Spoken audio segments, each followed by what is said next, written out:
Worry is sneaky. It doesn't come crashing in like panic. It shows up dressed like responsibility. It whispers that you're just being careful, just staying on top of things, just making sure nothing falls apart. But underneath all that is fear. Fear doing dress rehearsals for disasters that haven't even given you a sign they're coming, and probably never will. Fear keeps you busy with problems that aren't even real, and it's wild how easily we fall for it. How many hours we spend arguing with people who haven't said a word, defending ourselves in fake scenarios, problem-solving situations that only exist inside our heads. You are restless all day, not because life asked you to, but because your mind has decided it's time to build a playlist of everything that could possibly go wrong. And you call that being prepared. But let's be honest, it's not preparation. It's a mental quicksand. Keeps you stuck, keeps your heart racing, keeps your body thinking it's in danger, even when you're perfectly safe. It doesn't make you stronger. It doesn't make you wiser. It just makes you tired. And the crazy part?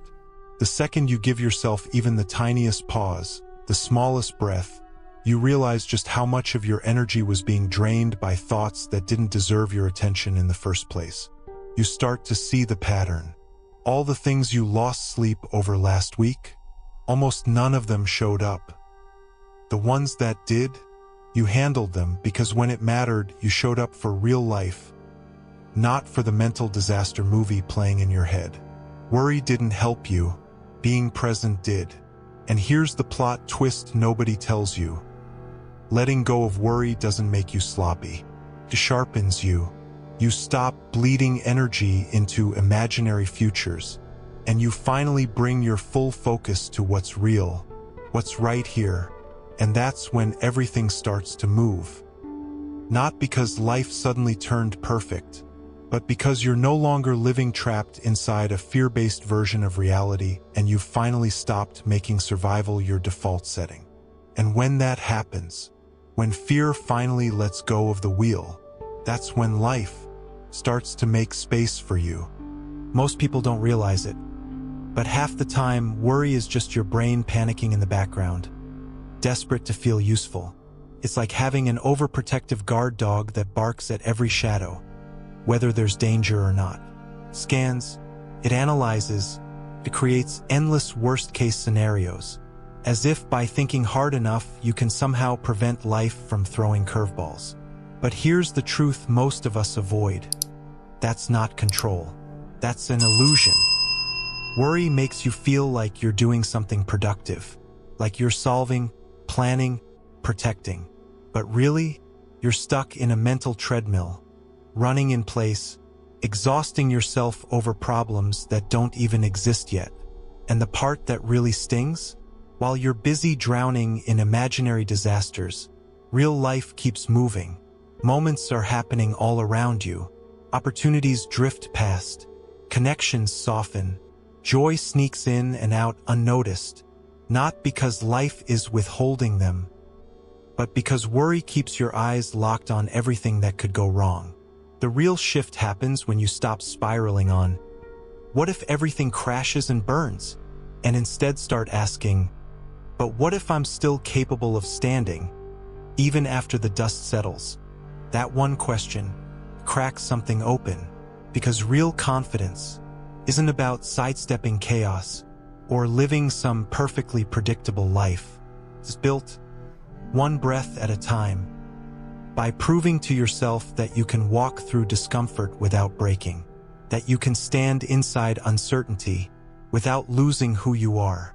And the beautiful part? You don't need all the answers up front. You just need enough presence to hear the right one when it finally shows up.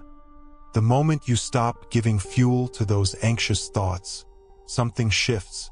You stop needing to map out every possible outcome. You stop rehearsing for scenarios that don't exist. You move from reacting on impulse to responding with intention. You start trusting something you've forgotten how to trust, your own ability to show up when it matters. Not flawlessly, not with some perfect, pre-approved script, but with clarity, with focus, with a kind of calm that can't be faked. And that's when life starts to loosen up around you. Decisions don't feel like life or death events. Even when you stumble, it doesn't feel like everything's crumbling, because you're no longer reading failure into every small mistake. You stop moving through your day on defense. You stop making choices from a place of fear. Instead, you start showing up from a place of peace. You stop micromanaging every detail of your life, not because you don't care, but because you no longer need that control to feel safe. And here's where the outside world starts to reflect the change. Not because you pushed harder, not because you forced the outcome, but because you finally stopped fighting everything with anxiety. Now, this next part might sting a little. A lot of the things you've been calling problems aren't actually problems. They're stories. Fear-based scripts your mind has been running on repeat. You're not drowning in your life. You're drowning in the meaning you've attached to it, in the disaster endings you've imagined, in the false conclusions you've jumped to before reality ever had a chance to play out. Worry has this talent for making small, harmless moments feel like full-blown crises. A slow afternoon starts looking like failure. One unexpected change in your schedule, and now the whole day feels like it's spiraling out of control. But here's the thing, what if, for once, you didn't jump to the worst conclusion? What if you didn't assign meaning to every pause, every delay, every silence? What if you let things just be what they are, without turning them into proof that something's wrong, without making them personal or permanent or a sign that life is falling apart? That's when life starts to feel lighter, not because you suddenly gained control over everything, but because you stopped viewing every single moment through the lens of fear. One of the most freeing decisions you'll ever make is to stop letting anxiety narrate your life story. You don't need to overanalyze how tomorrow's going to play out. You don't need to draft mental disaster plans for situations that haven't even happened. You don't need to prep for every single what if. And here's something you'll notice when you pay attention. The people who seem the calmest in the middle of chaos, it's not because their lives are easier.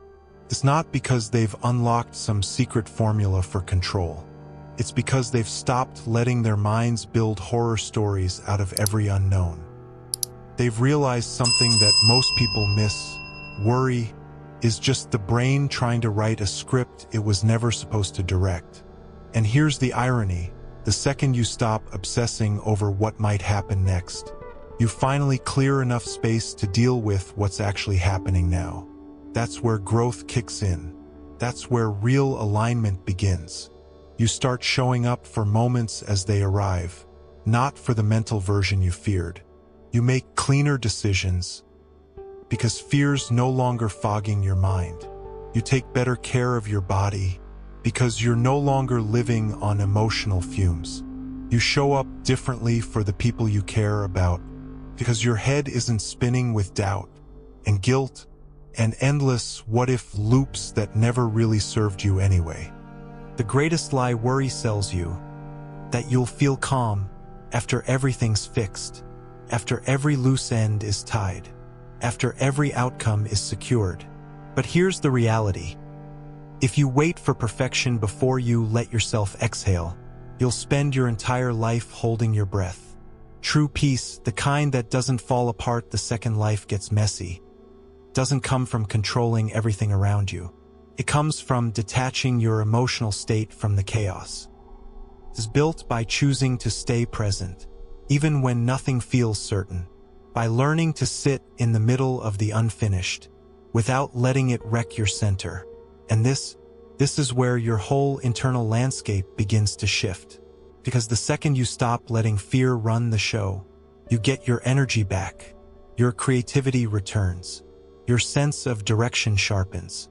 Life doesn't suddenly become perfect, but it starts flowing smoother. Not because you got lucky, but because you finally stopped swimming against the current. The situations may look the same on paper, but inside them, you're different now. You feel steadier, less frantic, less desperate for answers, more open to what's next, even if you don't know exactly what that is yet. And that's when life starts clicking into place, not because you pushed harder, but because you finally learned to trust your own stillness. Most people go through life without ever stopping to ask, why is my mind always running? Why does it feel like there's this constant background noise I can't turn off? We just assume it's normal, like mental static that's always there, humming beneath everything. But here's what hardly anyone says out loud. A busy mind isn't a sign of mental strength. It's usually a sign that your brain has been stuck in survival mode for way too long. We've glamorized stress. We've confused being constantly busy with being productive. We've linked overthinking with being responsible, like if we're not worrying, we're somehow slacking off. But let's get real for a second. Overthinking isn't growth. It's not progress. It's just your nervous system stuck in high alert, playing old fear tapes under new labels. You miss the sunset because your brain is busy rehearsing tomorrow's to-do list. You miss the meaning behind someone's words because you're already drafting your response. You're physically in the room, but emotionally, you're miles away. But here's where it starts to shift. Not by forcing yourself to calm down, but by noticing, catching yourself mid-spiral, and choosing just for a second to pause, to breathe, to remind yourself, this isn't happening right now. This is just another mental story, a chapter you don't have to keep reading. And slowly, you start coming back to yourself. You can't overthink your way into a peaceful life, but you can choose peace right now, not as some finish line you hope to reach someday, but as a decision you make over and over, every time your mind tries to pull you somewhere you don't need to go. And the more you make that choice, the stronger that muscle gets, and the easier it becomes to come back to yourself. You don't need to fix every problem before you're allowed to breathe again. You don't need to predict every twist and turn before you let yourself rest. You just need to notice every time your mind starts dragging you back toward fear, and make the choice, again and again, not to follow it. This isn't about giving up. It's about knowing when to stop gripping life by the throat.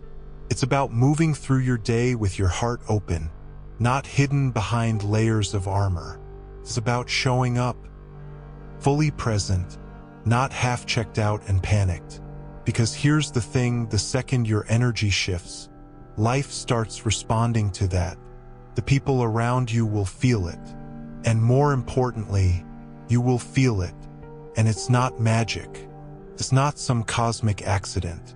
It's just you, finally stepping into the moment as your real, grounded self.